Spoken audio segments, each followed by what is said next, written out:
Hi everyone, welcome back to my channel. ಇವತ್ತಿನ ಕ್ಲಾಸಲ್ಲಿ ನೀವು ತುಂಬಾ ಇಷ್ಟಪಡುವಂತಹ ಬೀಜೋಕ್ತಿಗಳು ಪಾಠದ ಎಲ್ಲ ಲೆಕ್ಕಗಳನ್ನು ಒನ್ ಬೈ ಒನ್ ಬಿಡಿಸ್ತಾ ಹೋಗೋಣ. ಆಮೇಲೆ ಅಂತೀರಿ ಇಷ್ಟೇನಾ ಈ ಪಾಠ ಅಂತ. ಆ್ಯಂಡ್ ಮತ್ತೊಂದು ವಿಷಯ, thank you everyone for supporting me.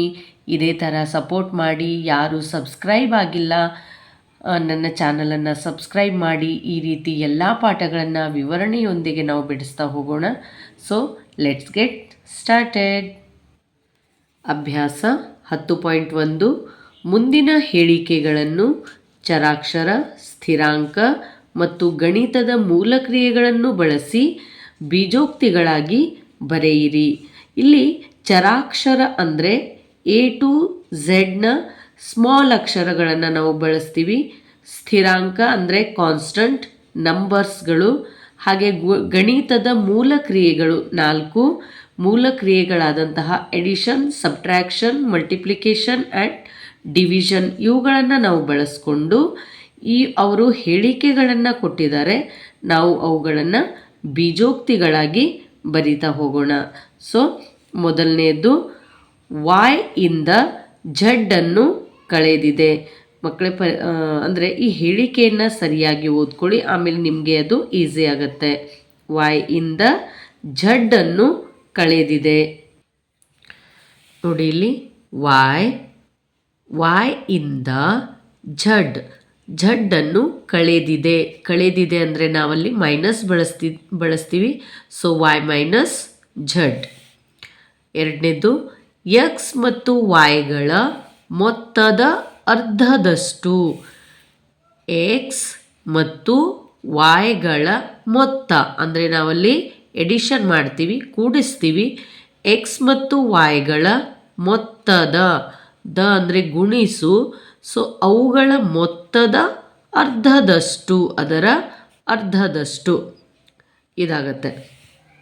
ಮೂರನೇದು ಸಂಖ್ಯೆ Z ಅನ್ನು ಅದರಿಂದಲೇ ಗುಣಿಸಿದೆ. Z ಅನ್ನು ಅದರಿಂದಲೇ ಗುಣಿಸಿದೆ. Z into Z. ನಾವಿದನ್ನು ಹೀಗೂ ಬರಿಬೋದು, ನಾವಿದನ್ನು ಹೀಗೂ ಸಹ ಬರಿಬೋದು. Z into Z, Z square.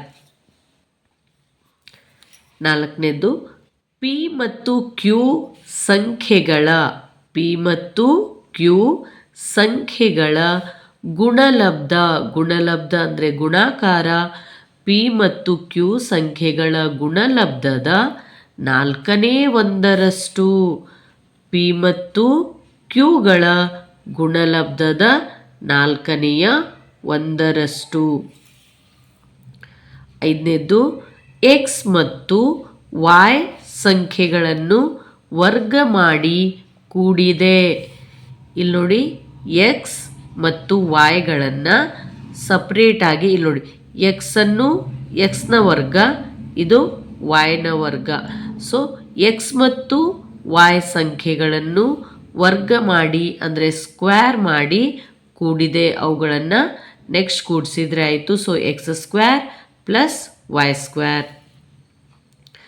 ಸಂಖ್ಯೆ 5ಅನ್ನು M ಮತ್ತು N ಸಂಖ್ಯೆಗಳ ಗುಣಲಬ್ಧ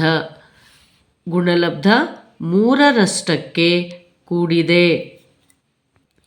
ಇದನ್ನು ಸರಿಯಾಗಿ ಗಮನಿಸಿ. ಇಲ್ಲಿ ಸಂಖ್ಯೆ 5ಅನ್ನು M ಮತ್ತು N ಸಂಖ್ಯೆಗಳ ಗುಣಲಬ್ಧ, ಸಂಖ್ಯೆ 5 ಇದೆ, M ಮತ್ತು N ಸಂಖ್ಯೆಗಳ ಗುಣಲಬ್ಧ ಅದರ 3ರಷ್ಟಕ್ಕೆ, ರಷ್ಟು ಅಂದರೆ ನಾವಲ್ಲಿ ಗುಣಿಸ್ತೀವಿ. ಸೊ M ಮತ್ತು N ಸಂಖ್ಯೆಗಳ ಗುಣಲಬ್ಧದ 3ರಷ್ಟಕ್ಕೆ 5ಅನ್ನು ಕೂಡಿದೆ. So 5 plus 3mn, 5 plus 3mn. Y ಮತ್ತು Z ಸಂಖ್ಯೆಗಳ ಗುಣಲಬ್ಧವನ್ನು 10ರಿಂದ ಕಳೆದಿದೆ. ನೋಡಿ ಇಲ್ಲಿ 7ನೇ ಪ್ರಶ್ನೆ. Y ಮತ್ತು Z ಸಂಖ್ಯೆಗಳ ಗುಣಲಬ್ಧ, Y ಮತ್ತು Zಗಳ ಗುಣಲಬ್ಧವನ್ನು ಯಾವುದರಿಂದ ಕಳೆದಿದೆ? 10ರಿಂದ ಕಳೆದಿದೆ. ಹಾಗಾಗಿ ಇದು 10 ಮೈನಸ್ YZ. A ಮತ್ತು B ಸಂಖ್ಯೆಗಳ ಮೊತ್ತವನ್ನು ಅವುಗಳ ಗುಣಲಬ್ಧದಿಂದ ಕಳೆದಿದೆ. ಮೊದಲು ಎ ಮತ್ತು ಬಿ ಸಂಖ್ಯೆಗಳ ಮೊತ್ತ ಅಂದರೆ ಕೂಡಿಸ್ಬೇಕು.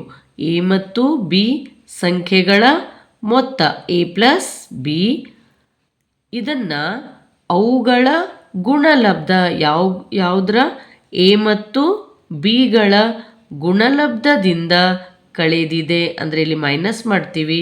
ಹಾಗಾಗಿ ಇದು A B minus A plus B. ಎರಡನೇ ಪ್ರಶ್ನೆ, ಬೀಜ ಪದಗಳನ್ನು ಮತ್ತು ಅಪವರ್ತನಗಳನ್ನು ವೃಕ್ಷ ಚಿತ್ರದಲ್ಲಿ ತೋರಿಸಿ. ಬೀಜ ಪದಗಳನ್ನು ಮತ್ತು ಅಪವರ್ತನಗಳನ್ನು ಯಾವುದರಲ್ಲಿ? ವೃಕ್ಷ ಚಿತ್ರದಲ್ಲಿ ಅವುಗಳನ್ನು ತೋರಿಸ್ಬೇಕಂತೆ. ಸೊ ಹಾಗಾಗಿ 1 by 1 ನೋಡ್ತಾ ಹೋಗೋಣ. ಮೊದಲನೇದ್ದು ಎಕ್ಸ್ ಮೈನಸ್ 3. ಎಕ್ಸ್ ಮೈನಸ್ 3 ಇದನ್ನು ಹೀಗೆ ಬರ್ಕೊಳ್ಳಿ. ಎಕ್ಸ್ ಮೈನಸ್ 3 ಈ ಕಡೆ ನೋಡಿ ಯಾವುದಿದೆ ಇಲ್ಲಿ? ಎಕ್ಸ್. ಈ ಕಡೆ ಉಳಿದಿರೋದು -3. ಸೊ ಹಾಗಾಗಿ ಎಕ್ಸ್ ಮೈನಸ್ 3ಯನ್ನು ನಾವು ಈ ರೀತಿ ಬರಿಬಹುದು. ಎರಡನೇದ್ದು ಬಿ ನೋಡಿ, 1 plus X plus X square. ಮೊದಲು ಈ ಬೀಜೋಕ್ತಿಯನ್ನು ಇದ್ದ ಹಾಗೆ ಬರ್ಕೊಳ್ಳಿ. 1 plus X plus X square. ಒಂದೊಂದು ಬೀಜ ಪದಗಳನ್ನು ಬೇರೆ ಬೇರೆಯಾಗಿ ಬರ್ಕೊಳ್ಳಿ. ಮೊದಲು ಇಲ್ಲಿ ನೋಡಿ 1 ಪ್ಲಸ್ ಎಕ್ಸ್ ಸ್ಕ್ವೇರ್. ಇಲ್ಲಿ ಅಪವರ್ತನ ಒಂದರದ್ದು ಒಂದೇ ಇದೆ, ಎಕ್ಸ್ ಒಂದೇ ಇರೋದ್ರಿಂದ 1x. ಇಲ್ಲಿ ಎಕ್ಸ್ ಸ್ಕ್ವೇರ್ ಇದೆ ಅಂದರೆ ಅಲ್ಲಿ ಎಕ್ಸ್ 2 ಇದೆ. ಸೊ ಇಲ್ಲಿ ಎಕ್ಸ್ ಸ್ಕ್ವೇರ್ ಇರೋದ್ರಿಂದ ಎಕ್ಸ್ ಈ ರೀತಿ ಬರಿತೀವಿ. ಮೂರನೇದ್ದು y ಮೈನಸ್ ವೈ ಕ್ಯೂಬ್. ಇಲ್ಲಿ ನೋಡಿ ಮೊದಲು ಬೀಜ ಪದಗಳನ್ನು ಈ ರೀತಿ ಬರ್ಕೊಳ್ಳಿ. ಇಲ್ಲಿ y minus y cube. So ಮೊದಲನೇ ಬೀಜ ಪದ y ಮೈನಸ್ ವೈ ಕ್ಯೂಬ್, ಮತ್ತೊಂದು ಯಾವುದು? Minus y cube. ಇಲ್ಲಿ -1 ಯಾಕೆ ಬರಿತೀವಿ ಅಂದರೆ ಇಲ್ಲಿ ನೋಡಿ -1ರಿಂದ ನಾವು ಇದನ್ನು ಗುಣಿಸಿದರೆ ಇದು ಅಷ್ಟೇ ಬರುತ್ತೆ. ಹಾಗಾಗಿ ಅದರ ಅಪವರ್ತನ -1 y. ಯಾಕೆಂದರೆ ಇಲ್ಲಿ 3y ಇರೋದ್ರಿಂದ y ಆಗುತ್ತೆ. ವಿಡಿಯೋವನ್ನು ಪಾಸ್ ಮಾಡಿ ಮತ್ತೊಂದು ಸಾರಿ ಅದನ್ನು ನೀಟಾಗಿ ಅರ್ಥ ಮಾಡ್ಕೊಳ್ಳಿ. ನೀವು ಈ ಪಾಠವನ್ನು ಈಗ ಒಂದು ಸಾರಿ ಅರ್ಥ ಮಾಡಿಕೊಂಡ್ರೆ ನಿಮ್ಮ ಮುಂದಿನ ಎಲ್ಲ ತರಗತಿಗಳಿಗೂ ಸಹ ಇದು ತುಂಬಾ ಹೆಲ್ಪ್ ಆಗೋದ್ರಿಂದ ನೀಟಾಗಿ ಅರ್ಥ ಮಾಡ್ಕೊಳ್ಳಿ. ವಿಡಿಯೋವನ್ನು ಪಾಸ್ ಮಾಡಿ ರಿಪೀಟ್ ಒಂದು ಸಾರಿ ಕೇಳಿ, ಆಮೇಲೆ ನೀವೇ ಆ ಪ್ರಾಬ್ಲಮನ್ನು ಮತ್ತೊಂದು ಸಾರಿ ನಿಮ್ಮ ರಫ್ ಬುಕ್ಕಲ್ಲಿ ಬಿಡಿಸ್ಲಿಕ್ಕೆ ಟ್ರೈ ಮಾಡಿ. ಡಿ ನೋಡಿ, 5xy² ಪ್ಲಸ್ 7x²y. ಮೊದಲು ಅದನ್ನು ನೀಟಾಗಿ ಓದಿ. 5xy² plus 7x²y. ಹೀಗೆ ಓದಾದಮೇಲೆ ನೀಟಾಗಿ ಅದನ್ನು ಬರ್ಕೊಂಡು ಒಂದೊಂದು ಬೀಜ ಪದಗಳನ್ನು ಈ ಕಡೆ ಆ ಕಡೆ ಬರ್ಕೊಳ್ಳಿ. ಮೊದಲು ಯಾವುದು? 5xy², ಇದೊಂದು ಬೀಜ ಪದ. ಇಲ್ಲಿ ಮತ್ತೊಂದು ಯಾವುದು? 7x²y, ಇದೊಂದು ಬೀಜ ಪದ. ಈಗ ಇದರಲ್ಲಿರುವಂತಹ ಒಂದೊಂದನ್ನೇ ನೀಟಾಗಿ ಒಂದೊಂದೇ ಅಪವರ್ತನಗಳನ್ನು ಬರೆಯೋಣ. ಇದರಲ್ಲಿ 5 1 x, ಇಲ್ಲಿ y² ಇರೋದ್ರಿಂದ y² ಅಂದರೆ ಇಲ್ಲಿ y-ಯನ್ನು 2 ಸಾರಿ ಗುಣಿಸಲಾಗಿದೆ. y-ಯನ್ನು ಎಷ್ಟು ಸಾರಿ ಗುಣಿಸಿದೆ ಮಕ್ಕಳೇ? ಇಲ್ಲಿ 2 ಸಾರಿ ಗುಣಿಸಲಾಗಿದೆ. ಸೊ ಹಾಗಾಗಿ ನಾವಿಲ್ಲಿ y ಅಂತ ಬರಿತೀವಿ. ಇಲ್ಲಿ ನೋಡಿ ಮತ್ತೊಂದು 7x²y. 7 ಇದೆ, ಎಕ್ಸ್ ಸ್ಕ್ವೇರ್ ಇರೋದ್ರಿಂದ ಸ್ಕ್ವೇರ್ ಅಂದರೆ 2, ಎಕ್ಸನ್ನು 2 ಸಾರಿ ಗುಣಿಸಿದೆ ಎಕ್ಸ್, ಮತ್ತೊಂದು ಉಳಿದಿರೋದಿಲ್ಲಿ y. ಈ -ab plus 2b² minus 3a². ಇಲ್ಲಿ ಎಷ್ಟು ಪದಗಳಿದೆ? 1 2 3. ಇಲ್ಲಿ ಚಿಹ್ನೆಗಳಿದ್ದರೆ ಮಿಡಲ್ ಅದು ಬೇರೆ ಬೇರೆ ಪದಗಳಾಗತ್ತೆ. ಇಲ್ಲಿ ನೋಡಿ ಇದೊಂದು -ab ಒಂದು ಪದ, ಪ್ಲಸ್ 2b² ಒಂದು ಬೀಜ ಪದ, -3a² ಒಂದು ಬೀಜ ಪದ. ಹಾಗಾಗಿ ಅವುಗಳನ್ನು ಸಪ್ರೇಟಾಗಿ ಮೊದಲು ಬರ್ಕೊಳ್ಳಿ. -ab 2b² -3a². ಇಲ್ಲಿ ನೋಡಿ ಮೈನಸ್ ಇರೋದ್ರಿಂದ ಮೈನಸ್ ಎ ಬಿ ಇರೋದ್ರಿಂದ -1 ಒಂದು ಅಪವರ್ತನ, ಹಾಗಾಗಿ -1 ಎ ಮತ್ತು ಬಿ. ಇಲ್ಲಿ 2b², 2b² ಅಂದರೆ ಬಿಯನ್ನು 2 ಸಾರಿ ಗುಣಿಸಿದೆ ಬಿ. ಇಲ್ಲಿ ಹೇಳಿ -3a² ಅಂದರೆ ಎ.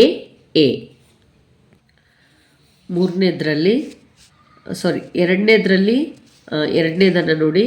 ಮುಂದೆ ನೀಡಿರುವ ಬೀಜೋಕ್ತಿಗಳಲ್ಲಿನ ಪದಗಳನ್ನು ಮತ್ತು ಅಪವರ್ತನಗಳನ್ನು ಗುರುತಿಸಿ. ಇಲ್ಲಿ ಅವ್ರು ಕೊಟ್ಟಿರುವಂತಹ ಬೀಜೋಕ್ತಿಗಳಲ್ಲಿ ಪದಗಳು ಮತ್ತು ಅಪವರ್ತನಗಳನ್ನು ಬೇರೆ ಬೇರೆಯಾಗಿ ಬರಿಬೇಕು. ಇದನ್ನು ಈ ರೀತಿ ಬರ್ಕೊಂಡ್ರೆ ನಮಗೆ ಪದಗಳು ಮತ್ತು ಅವುಗಳಲ್ಲಿರುವಂತಹ ಅಪವರ್ತನಗಳು ಅಂದರೆ ಸಹಗುಣಕಗಳು ನೀಟಾಗಿ ಅರ್ಥ ಆಗುತ್ತೆ. ಮೊದಲನೇದು ನೋಡಿ, -4x + 5. -4x + 5. ಇಲ್ಲಿ -4x ಒಂದು ಬೀಜಪದ, 5 ಒಂದು ಬೀಜಪದ. ಹಾಗಾಗಿ ಇದನ್ನು ಈ ರೀತಿ ಬರ್ಕೊಳ್ಳಿ, -4x ಮತ್ತು 5. -4x ಅಲ್ಲಿ ಅಪವರ್ತನಗಳು ಯಾವ್ಯಾವು? -4 ಮತ್ತು x. ಇಲ್ಲಿ 5 ಅಲ್ಲಿ 5 ಒಂದೇ ಇದೆ. Second one, -4x + 5y. ಇಲ್ಲೆಷ್ಟಿದೆ ಬೀಜಪದಗಳು? ಹೌದು, 2. -4x + 5y ಇದೊಂದು ಬೀಜಪದ. ಇವುಗಳನ್ನು ಬೇರೆ ಬೇರೆ ಇದೇ ರೀತಿ ಬರ್ಕೊಂಡ್ರೆ ನಮಗಿಲ್ಲಿ ಅಪವರ್ತನಗಳು ಬರೀಲಿಕ್ಕೆ ಈಸಿ ಆಗುತ್ತೆ. -4x ಒಂದು ಬೀಜಪದ, 5y ಒಂದು. ಸೊ ಈ -4x ಅಲ್ಲಿರೋದು -4 ಮತ್ತೊಂದು x, 5y ಅಲ್ಲಿರೋದು 5 ಮತ್ತು y. ಇವು ಅಪವರ್ತನಗಳು. ಸಿ ಗಮನಿಸಿ, 5y + 3y. 5y ಮತ್ತೊಂದು 3y². ಇಲ್ಲಿ 3y ಅಂದೆ. So 3y². ಸೊ 5y ಅಲ್ಲಿ 5 ಒಂದು, y ಒಂದು. 3y² ಅಲ್ಲಿ 3 ಇದೆ, 2y ಇರೋದ್ರಿಂದ ಅಂದರೆ y 2y ಯಾಕೆ ಅಂದರೆ ಇಲ್ಲಿ y² ಇದೆ. ಡಿ ಗಮನಿಸಿ, xy + 2x² y². ಇಲ್ಲಿ xy ಒಂದು, 2x² y² ಒಂದು. ಸೊ ಇಲ್ಲೂ ಸಹ 2 ಬೀಜಪದಗಳಿದೆ. xy ಅಲ್ಲಿ x ಒಂದು, y ಒಂದು. ಇಲ್ಲಿ 2xx ಮತ್ತು yy ಇದೆ. pq + q. pq ಒಂದು ಬೀಜಪದ, q ಒಂದು ಬೀಜಪದ. ಹಾಗಾಗಿ p q, ಇಲ್ಲಿ ಉಳಿದಿರೋದು q. f ಗಮನಿಸಿ, 1.2 ab - 2.4b + 3.6 a. 1.2 ab ಒಂದು ಬೀಜಪದ, -2.4b ಒಂದು ಬೀಜಪದ, 3.6 a ಒಂದು ಬೀಜಪದ. ಇಲ್ಲಿ ಅವುಗಳ ಅಪವರ್ತನಗಳು 1.2 a b, 2.4 b, ಇಲ್ಲಿ ನೋಡಿ 3.6 a. ಇವುಗಳನ್ನು ಹೀಗೆ ಸಪ್ರೇಟಾಗಿ ಬರಿಬೇಕು. G, 3/4x + 1/4. ಇಲ್ಲಿ 3/4 × x ಒಂದು ಬೀಜಪದ, +1/4 ಒಂದು ಬೀಜಪದ. ಹಾಗಾಗಿ ಅವುಗಳ ಅಪವರ್ತನಗಳು 3/4 ಮತ್ತು x ಇಲ್ಲಿ 1/4. h, 0.1p² + 0.2q². ಇಲ್ಲಿ 0.1p² ಒಂದು ಬೀಜಪದ, 0.2q² ಒಂದು ಬೀಜಪದ. ಇಲ್ಲಿ 0.1 p ಯಾಕೆಂದರೆ ಇಲ್ಲಿ p² ಇರೋದ್ರಿಂದ p ಅಪವರ್ತನಗಳು. 0.2 ಮತ್ತು q² ಇರೋದ್ರಿಂದ q ಇವುಗಳ ಅಪವರ್ತನಗಳು. ಮುಂದಿನ ಪ್ರಶ್ನೆಗೆ ಹೋಗೋಕ್ಕಿಂತ ಮುಂಚೆ ನಿಮಗೇನಾದರೂ ಡೌಟ್ಸ್ ಇದ್ದರೆ ದಯವಿಟ್ಟು ಕಾಮೆಂಟ್ ಮಾಡಿ, ನಾನು ಅದಕ್ಕೆ ಆನ್ಸರ್ ಮಾಡಲಿಕ್ಕೆ ಟ್ರೈ ಮಾಡ್ತೀನಿ. ಸೊ ಮುಂದಿನ ಪ್ರಶ್ನೆ, ಬೀಜೋಕ್ತಿಗಳಲ್ಲಿನ ಸಂಖ್ಯಾ ಸಹಗುಣಕ ಗುರುತಿಸಿ. ಸಂಖ್ಯಾ ಸಹಗುಣಕ, ಮೊದಲು ಇದನ್ನು ಅರ್ಥ ಮಾಡ್ಕೊಳ್ಳಿ.